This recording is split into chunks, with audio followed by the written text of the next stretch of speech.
This is The Last Laugh. I'm Matt Wilstein from The Daily Beast, and today on the show is one of my favorite stand-up comedians who you may know from Late Night with Seth Meyers, The Daily Show, or that time she publicly humiliated the women who were paid to defend Donald Trump.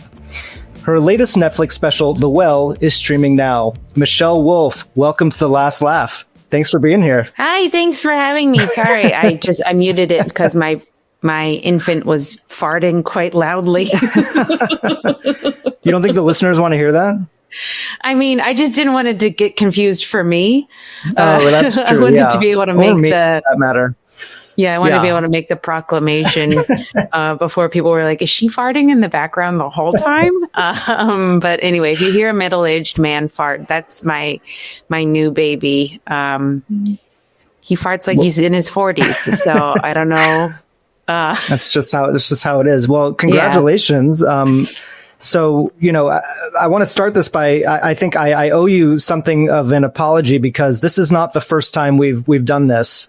I don't know if you remember, we recorded an episode of this podcast in 2019, but it never came out because the audio was mysteriously lost.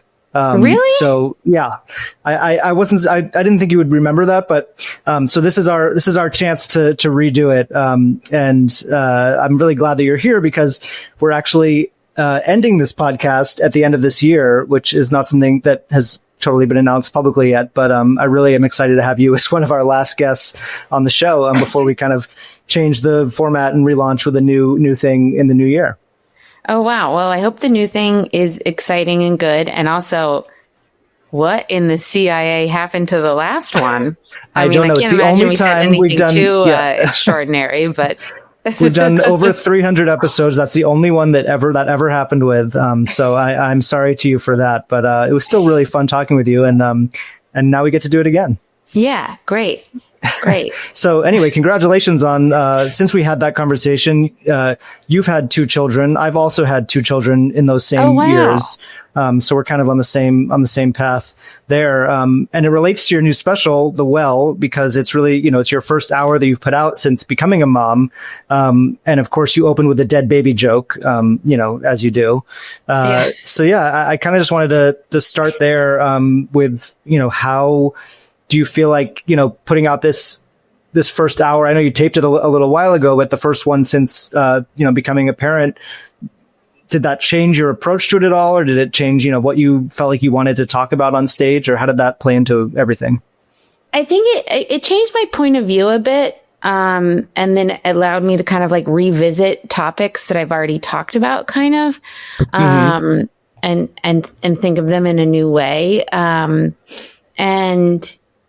I mean, it also really made me appreciate stand up, and like the ability to do it and to be on stage. And like, I mean, I've taped another special since then as well. The Well is in November of 23. In November of 24, I taped another special, and that one I talk about being on stage as like a tiny vacation. Yeah. Because that's how it is sometimes, right? Work is the vacation. Yeah. Work is the vacation. Luckily enough, I have a job that I love, like it's not, I understand I'm very, very fortunate, but, it's made me really appreciate stand up, really appreciate being able to be on stage. I've also become a much more efficient joke writer, I think, because I have a limited amount of time to write jokes, or to actually like sit down and work. So I don't know. It's, I feel like I've evolved. It's also, I mean, this special is definitely more personal than I feel like you've gotten on stage before, just in terms of talking about your own life. That wasn't really something that you were doing a lot before, right? It was, there was more political, which this special has some of that, or just sort of, observational, or about the world and culture and all that. And this one is more about you and your own experience. Yeah. I mean, I definitely talk about myself a little bit more. I talk about, and yeah, I think that's one of the things about just becoming a mom is like, I don't know, I felt less precious about everything, like it's just, I wanted to share my experiences, I never really wanted to talk about like dating or like, cause like I know that obviously a lot of comics talk about their life and they talk about like, oh, I'm seeing this person, blah, blah, blah, dating, blah, blah, blah. And that was never really my thing. And yeah, but like, now I feel like I have an actual personal life to talk about. Before, my personal life was not. You didn't feel like it was interesting enough to talk about on stage? No, it wasn't. I mean, it wasn't like, I guess I could have done jokes about like working on Wall Street in like 2008, but even that's a little nitty gritty and, obnoxious. Doesn't seem that funny. I feel like being a mom is a much more relatable thing. Although you do see reviews from people that are like, another comedian had a kid and now they're talking about being a parent. And it's like, yeah, that's the evolution of a person. That's just that's just life. Yeah. Yeah. No, there was like sort of a trend for a while. It was like a being pregnant on stage trend, right? Right. And then it was after that was the talking about your baby trend for women, I guess. But men talk about being dads, and that's been going on forever, right?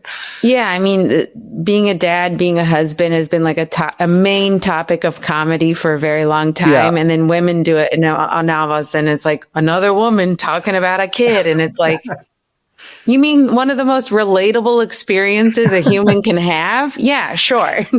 Yeah. You talk in the special about how, you had your first baby when you were 37, I believe, and you were already successful. And you talk about how you feel like you couldn't have gotten where you are in your career if you had become a mom earlier. Do you feel like that's accurate? Is that how you feel about the situation?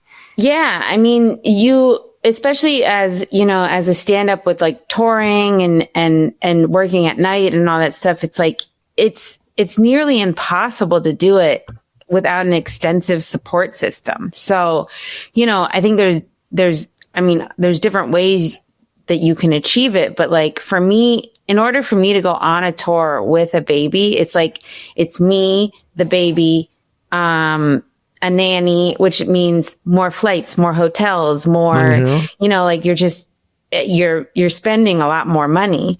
And earlier in my career, I wasn't making that much money. I would have been spending at least what I was making just to do the shows.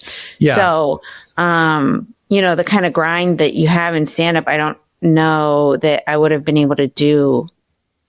I don't think I would have been able to do it. And even right now, I'm like, let's make some more money so I can I got my eye on that private jet money at the moment because I know everyone can roll their eyes about like rich people right now. But I'll tell you what, if I can travel on a jet with 2 children, I'm like, I'll post my feet on OnlyFans for a little bit, like.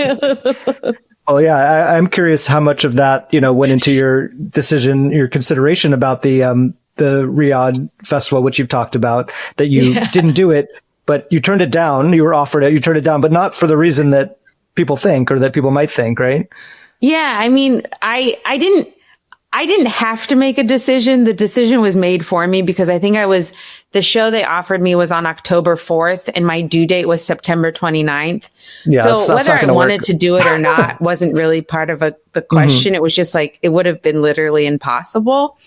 Had it been at a different time, I really would have had to been like, okay, weigh like the pros and cons of it. Cause they're throwing crazy money at people. Yeah. And then in your head, you're like, well, maybe this opens up a whole new like market for me,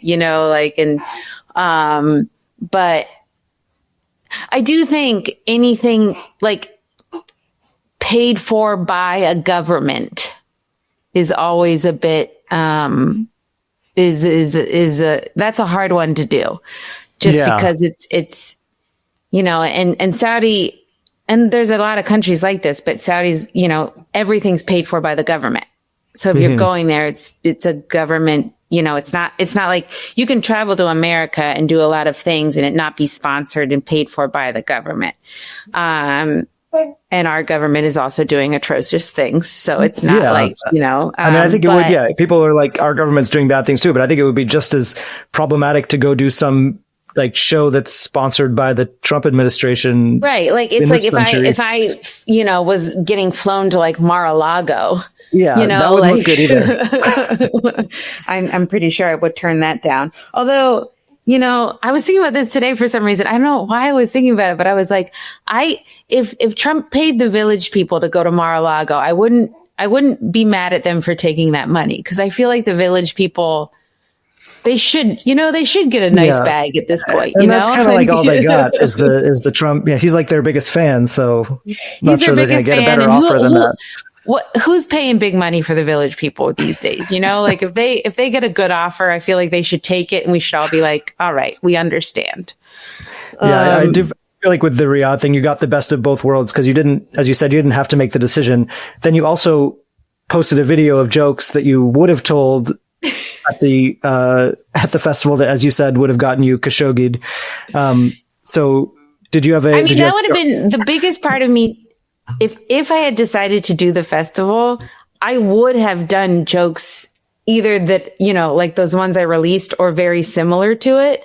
And like, I wouldn't have not been able to do those jokes, you know, like I would have been like, I got to throw at least one or two of those in there, you know, then just roll the dice and see what happens. Yeah. And so I think it's best for everyone that, I didn't do it. But, you know, there's people like, you know, I think a lot about like, you know, Jessica Kirson, she did it. And, I think people got really angry with her, but you know, she also said like, I'll only do it if I'm allowed to be like an open lesbian on stage. And they were like, okay. And I do think that's important. Like, I think what she did was like, I think that's a big deal. And I don't, you know, like I think that's a really, really big deal. I think it was very brave of her. And, you know, there's probably a ton of people that never heard a lesbian do comedy, especially live, particularly live. And I think that's a big deal. And I feel bad that people got angry about that, because I think that is breaking a barrier. Yeah. Literally no one has ever done that in Saudi Arabia before. You know, you have a lot of friends who were there, people you've worked with. Have you spoken to anybody about the experience and sort of what they took away from it and from the backlash that they received? I haven't, but, you know, like, I do feel like any of the Black comics that were there, it's like, you know, they're not getting treated well in the States. And, you know, like, Black people in America get treated like shit all the time, you know? So like, and that's just because it's not necessarily like the government isn't stopping that from happening, you know, like the government is like, you know, like there's so many laws and loopholes put in place to allow Black people in America to be treated terribly. And so, you know, I think if they want to perform wherever they want to perform, go for it. I'm not mad about that. Yeah. Do you have a favorite joke that you wrote as a joke that you could have performed there that you didn't get to? I mean, my favorite one, and it's in the ones that I released, but it's sorry I'm late, I drove here.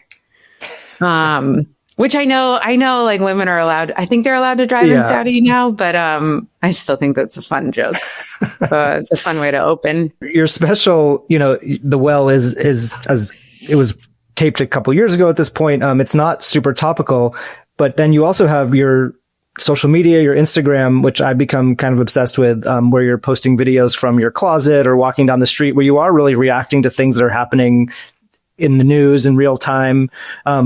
Is that sort of become an outlet for you to tell topical jokes, to tell the types of things that maybe you used to do on, you know, The Daily Show or your own show, The Break, and now you have, you know, this audience that you can just put them out there the moment you think of them? Yeah, I mean, I like telling topical jokes. I miss not being able to do it. Like I've gotten asked in the past, like, what do I miss most about like writing for like a late night show or, the Daily Show. And, aside from the people involved that were great to work with, that's what I miss, like being able to react to stories like that day or in the moment. So I'm really happy to be able to do that stuff on social media. And like, there's different times where sometimes I really like to like sit down and actually write it, and write the jokes and the punchlines and make sure I have enough punchlines. And like, there's sometimes it's off the cuff. And there's other times that it's more written, but like, I do think that's the right place for it too, because it's not, these aren't things I'm going to go on the road with. And even if I did, you'd have to change them to not be incredibly topical. And, people would forget they were on your social media anyway. But yeah, and it's also just me playing the stupid game with the daddy algorithm, feeding the content monster. And, it's not stuff that I particularly love, but it is what you do now. And it is like, I do think people really enjoy it as like a type of entertainment. So I don't know. I guess I'm benefiting because I like to do it and people are benefiting because they enjoy watching it. Yeah. I mean, it's so interesting just to compare that outlet to something like The Break, which was obviously short-lived on Netflix and had a lot of high production value and was like, a real show. And that there's probably people watching some of your, reels that you're putting up on Instagram, maybe more than even watch that show. Yeah, I used to get paid thousands of dollars to do those jokes, and now you're doing them for free. More people watch them, and I get zero. Yeah, that's not great. No, but I mean, I understand what you're saying, and it's like it is like I do it in the hopes that I gain I gain people who they're like, oh, I like her comedy, like I don't try to betray who I am as a comic on social media, so it's like, I'm doing stuff where it's like, if you like this joke, then hopefully you'll buy a ticket or you'll watch the special or, whatever else I might be doing next, you'll tune into that because you like, and to be quite honest, I am at this point just trying to amass a following, I want to amass a following that it's like, because sometimes I put out jokes and people are like, unfollow. And I'm like, good, get out. If it's not for you, it's not for you. Yeah. This is what I'm doing here. I want my audience to be people that's like, no, I like her comedy. They don't have to love every joke I do, but like, I don't want to have to edit myself for my followers. I want them to like, I put out what I want to put out, what I think is funny, what I think is like good to say. And I want people to follow me because of that or be fans of me because of that and not because they're like expecting what they want, Yeah. Yeah, that totally makes sense. And that's how you get the following that's going to keep following you and want to go to your shows and all that. Right. Yeah. Because, all the political stuff changes over time. And you see that a lot with comics, though. You see a lot of comics who are like, especially with Trump, they were like, they kind of really joined the like Trump bandwagon. There was a bunch of those comics podcasters at the inauguration. And they're like, now it's like, they're like, wait, well, he's doing all these things I didn't think he would do. And it's like, don't know. Yeah. He was very clear. This is what he was going to do. You liked this guy. And now if it's hurting your business, you don't like him. And, Yeah. I mean, that's a reason. That's a reason to be true to yourself and actually think about what you believe and what you want to put out there. Right. Cause if you really believed in this guy and you believed in what he was doing, you wouldn't, and people were like, I can't believe he's like, deporting people. Yeah. Yeah. Grabbing parents out of cars at school pickups and deporting them. You would be like, well, I think it's necessary. Like if you really, if that was really where you were, then I'd have more. I think you were a terrible person for that, but I'd also have more respect for it in a way where it's like, well, at least he's consistent. Yeah. Like he's not like a wishy-washy, doing it for the views or the money or whatever it is. Instead, they were just kind of like the idea of being close to power, which is, I think, what a lot of those guys get off on. Yeah. I was rewatching some of sketches and clips from the break before this interview. And the one that really stands out now related to what we're talking about is the ICE is sketch, which is a recruitment video for ICE, which you can see now people are commenting on it and watching it now and saying like, oh my God, how did you know that this was happening? Or this was, because it really feels like a parody whenever that was. I don't even know how many years ago that was, maybe 7 years ago. That it was a parody then that feels totally real right now. Like it does not seem exaggerated at all, this video that you guys made. Yeah. I mean,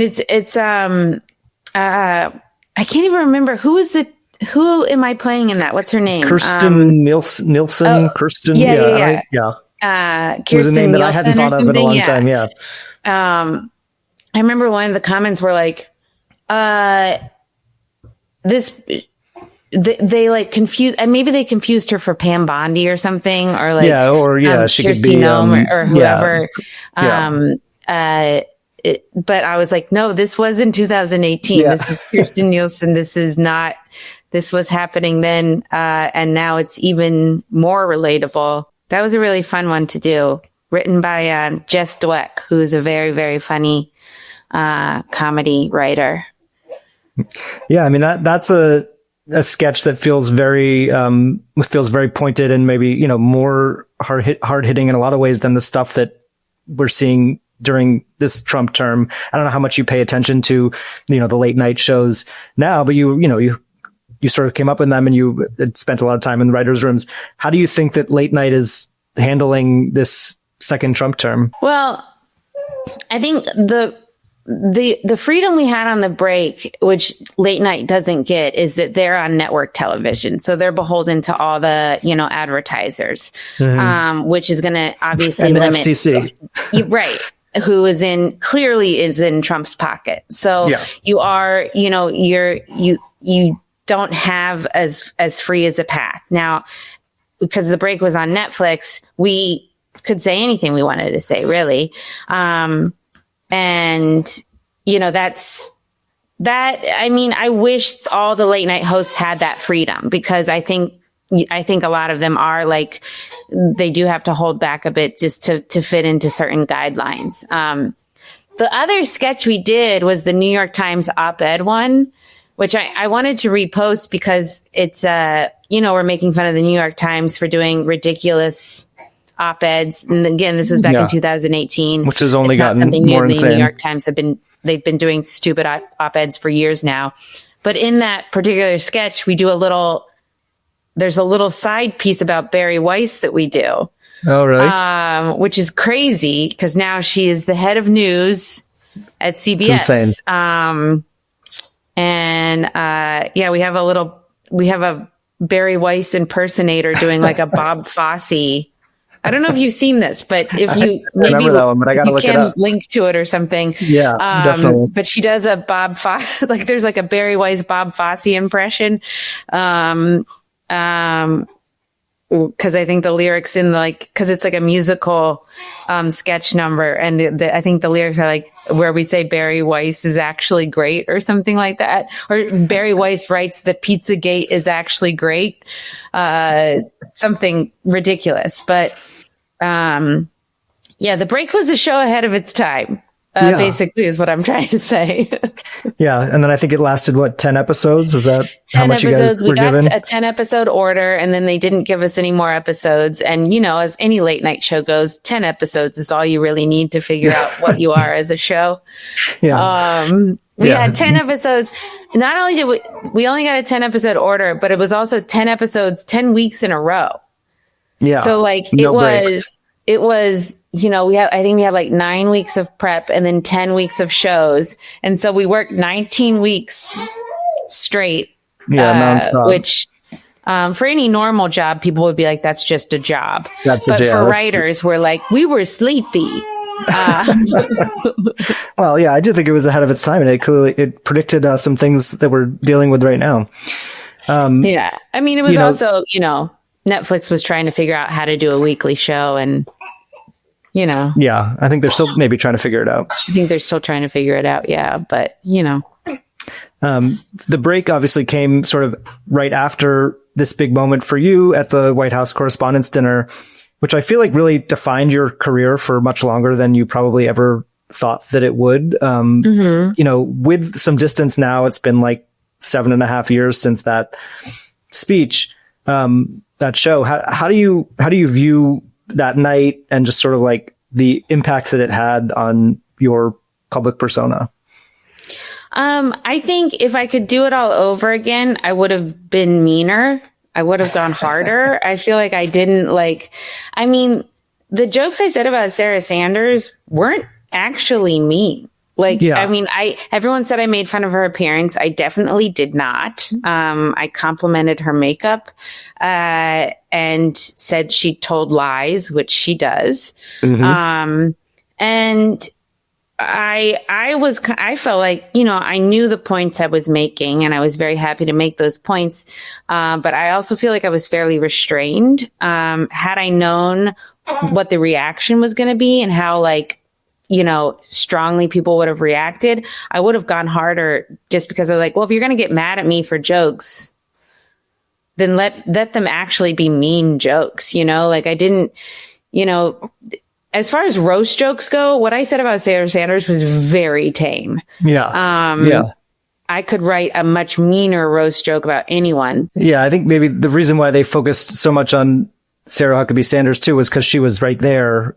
And it's so rare for these people to get sort of criticized to their faces, especially now. She was right there, but she was right there in place of Trump. Right. She was the person. She was the one who was supposed to be there. Yeah. She was the person who was supposed to get hit.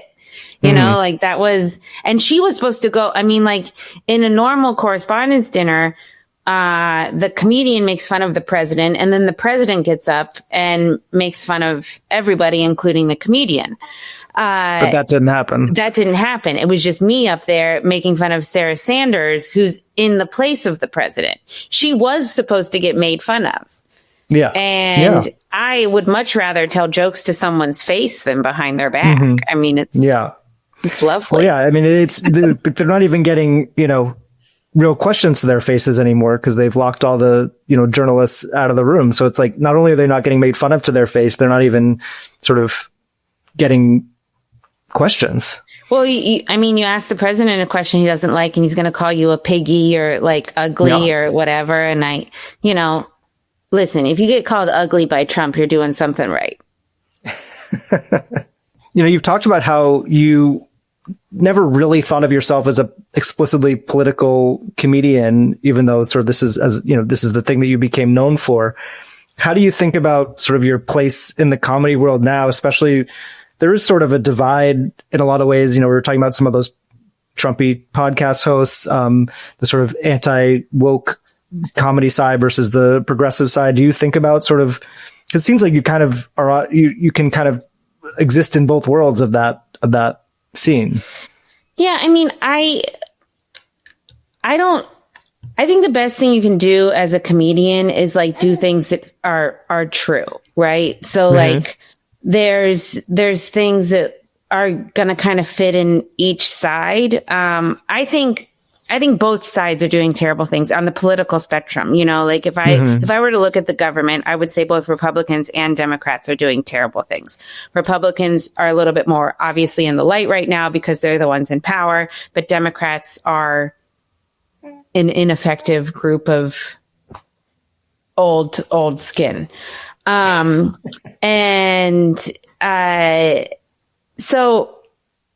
I think the best thing any comedian can do is kind of just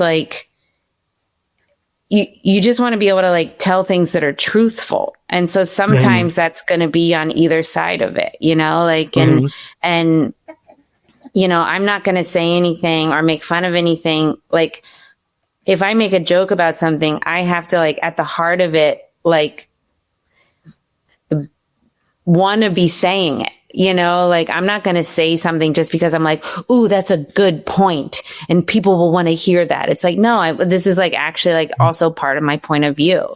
And, I think Carlin always did a great job of that, was where he wasn't on either side of anything. He didn't like the government. He was he was very much like, this is what I want to talk about. And I think people misinterpret that as like he was critical of the system. Mm-hmm. And I feel like I'm also critical of the system. You know, like I think that there are major flaws and major disservices to people being, major disservices to people. And I think that, no matter who's in office, everyone's worthy of being made fun of.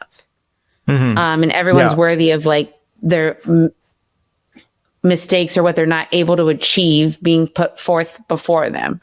I know there would be probably less to talk about if a Democrat was in office, just because, I do think that the idea that people are like, I don't know if we should give benefits to poor people is like, what side is that? That's a shitty side to be on. Yeah. You know, when you like don't think you should feed poor people, that's a shitty side to be on. When you think you should deport people for whatever, any reason at all, that's a shitty side to be on. You know, like this isn't, if America's this great country, then be a great country. You know, so I don't like when people say they're apolitical or like don't talk about politics, because I'm like, I mean, you don't have to, but like that's the meat of it. That's the heart of the whole thing.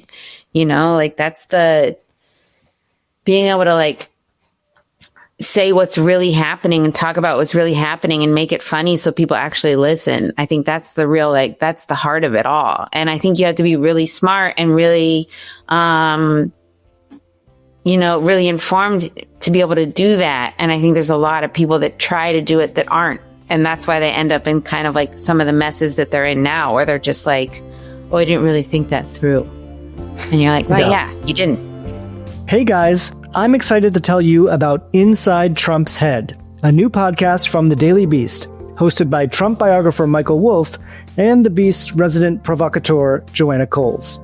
3 times a week, Michael and Joanna unpack what's really going on inside the mind of the world's most unpredictable man, Donald Trump, bringing you unflinching access and insight you won't find anywhere else. If you've ever wondered what the hell is Trump thinking and who hasn't, you don't want to miss these conversations. Subscribe for new episodes every Tuesday, Thursday, and Saturday on YouTube, and the next day on your favorite podcast platforms. So now it's time for our segment on the show called The First Laugh. So I'm going to ask you a series of questions about firsts, starting with, what's the first piece of comedy that you remember making you laugh really hard as a kid growing up? I would say the first would have to have been probably the SNL cheerleaders. I used to love that. I loved a Sherry O'Terry, Will Ferrell combo. I love that whole cast of SNL. I love Anna Gasteyer and Rachel Dratch on the NPR. Oh yeah. There's so much of that whole bit of SNL, and I think maybe before that was probably Ace Ventura. Ace Ventura made me laugh a lot. I think that was like, as far as like grown up comedy, that one was really like, that hit hard. Yeah, I loved that. What about the first time that you knew that you were funny, that you could make other people laugh? I think I had a bit of that in, when I was in 5th and 6th grade, I had these 2 great friends, Jen and Jody, and we were just silly. We were silly, and we weren't trying to be anything other than that. Like we weren't trying to like get boys, or like we were just silly kids having a good time. And, like we dress up in all plaid and call ourselves the Plateteers. Like we were weirdos. We were weird, silly, like making each other laugh. Chase imaginary hamsters down the hall, like it just to make ourselves laugh and make other people be like, what is going on? What do you remember about the first time that you actually got up on stage to perform stand-up? I don't remember if this was exactly the first time, but it was one of the first times. Is that I was doing an open mic at the pit, the old pit that was on 29th, in Manhattan. And, I ran the light because I didn't know what the light was. And I remember Mike Lawrence was hosting the mic, I think, and he made fun of me for like, I don't know, several minutes after that because I ran the light. Mm-hmm. And, you know, I'm good friends with Mike Lawrence now, you know, like I think he's great. I think he's a great comedian, a great writer. But even at that time, it was like, I was happy he did that because I was like, oh, I didn't know. And I'm not going to do it again. You know, and he wasn't making fun of me in a mean way. He was making fun of me in a comic being like, this isn't what we do here. Mm-hmm. Yeah. Was there a first joke that you wrote that you really felt like worked every time, got a laugh that you felt good about? Just something really early on that you liked? Let's see. What joke? Oh, I used to have this joke about, oh yeah, it was one, I think I ended up doing it on Late Night Seth, but it was an early joke where I talk about going on vacation by myself. And, I said that, I checked in and I said, I had a really good time because I checked in and I said, this was supposed to be my honeymoon. And, a whole thing about going on vacation by myself, but that one always worked really well. And then I did it on late night and that was great. Yeah. I was going to ask you about your late night stand-up debut, which I believe was on Seth Meyers, but it was while you were working there as a writer, right? Yeah. So what was that like to sort of be there as a writer and then get that opportunity to perform your set? Well, part of it was really nice because, the wardrobe people helped me, get an outfit, which was great because I was terrible and still might be terrible with any fashion choice. But it was also one of those things where it's like, well, I have to do well because if not, I can't show up on Monday and have bombed, you know, like pressure. Doing the thing I'm supposed to be good at. So there was like a bit of extra pressure there, but it was also, I mean, it was really lovely. It was a really, really lovely place to have like your debut. And then, yeah, afterwards I got drinks with my roommate at the time, Joanna, and in Rockefeller Center. And we just, I don't know, we drank very late that night and it was very lovely. Of course, you moved from Seth Meyers to The Daily Show. What do you remember about the first actual appearance that you had on screen on The Daily Show, whether it was a contributor bit or what was your first on-screen moment there? I don't remember the first thing I did there. Also, I will say my brain does not work as well. My memory is not as good since having kids. I don't know if you've experienced that. I feel that. Yeah. I don't remember the first on-screen thing I did, but I do remember what I loved about The Daily Show is that there's, like when you do the things on screen, you're always right with, at least one or two other people. And there's just so many good joke writers at The Daily Show. Like, it doesn't kind of matter who you're paired with. There's certain people, Devin Delaquanti works at The Daily Show, and I would hire him to write jokes any day of the week. That guy is a genius. But there's a lot of people like that at The Daily Show. Like Zubin, the head writer, he's been the head writer forever. He's brilliant. He's so funny. And there's so many people like that at The Daily Show that are just like really, really good, smart joke writers. So you would be writing these bits with one or two other writers. And it was just like, it was fun, we'd always be like, okay, we got to think of it. There needs to be a joke here. We got to think of it. And then you always knew you were going to go in with with something that guns blazing, because it was just going to be you weren't going to miss. It's a really, really fun, as someone who loves jokes, it's a really, really fun environment to be in. Well, I know you were supposed to guest host the show in that period where they were rotating hosts after Trevor left, and then it didn't happen, I think, because of the writer's strike.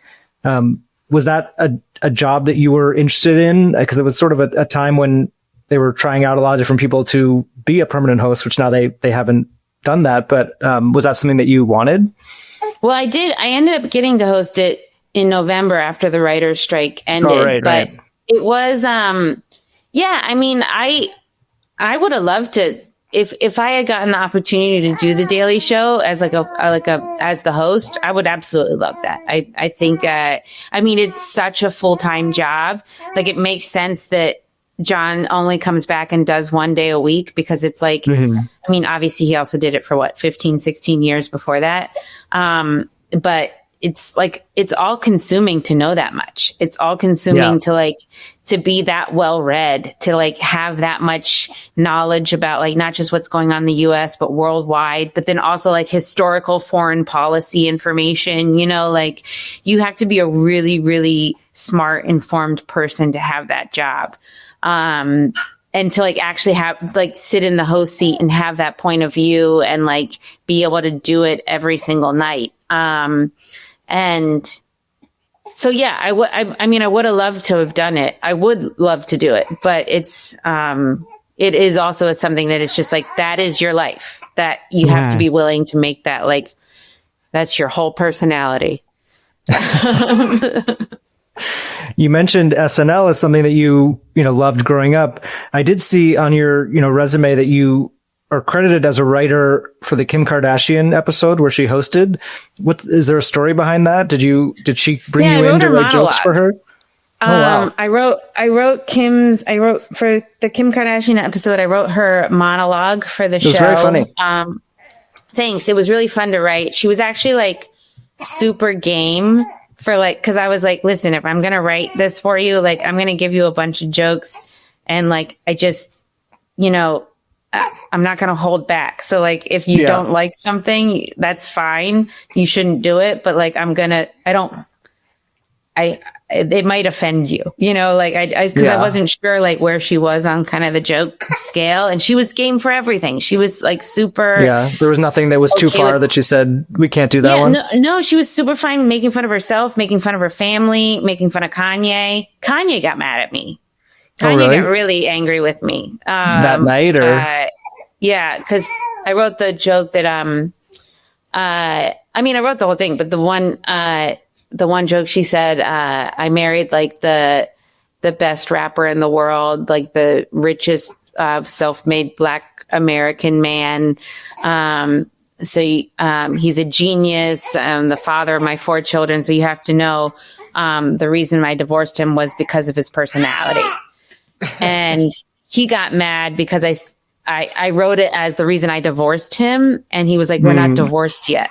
And I was like, I mean, you're going to be. Sorry. I don't know. The joke didn't cause it. You were already like, you were getting divorced. You were on the outs. Yeah.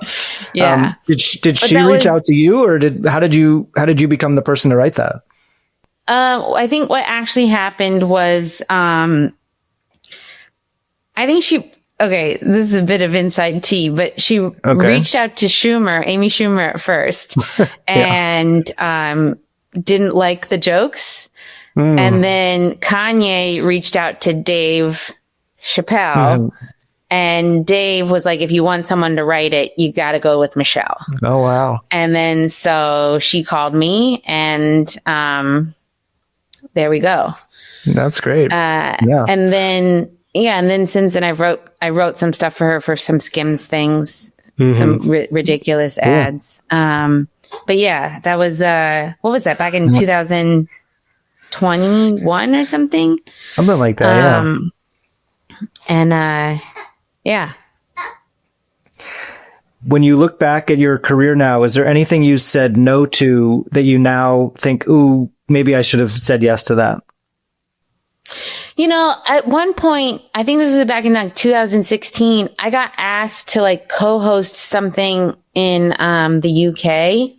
And it would have only been for like, I don't know, maybe it was like 8 weeks or something like that. I was co-hosting something with Jimmy Carr. And like, I said no because I was working at the Daily Show at the time, but I would have, looking back, I was like, I should have just done that. Like, it would have been fun to do. I would have been able to, I'm sure they would have let me off work to do it, but I don't, in general, I'm one of those people that's like, everything you did led you to where you are now. So whether it was good or bad, it was what was supposed to happen. So, there's not a lot of things where I'm like, I should have done that. Not a lot of regrets. I there is parts of my career where I would have been like, I should have been more confident on stage. Like I should have like owned who I was as a person more.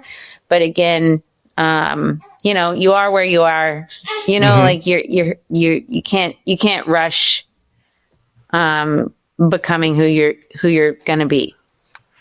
The flip side of that question, is there anything you said yes to that you now think I probably should have said no to that one? No, I can't think of anything.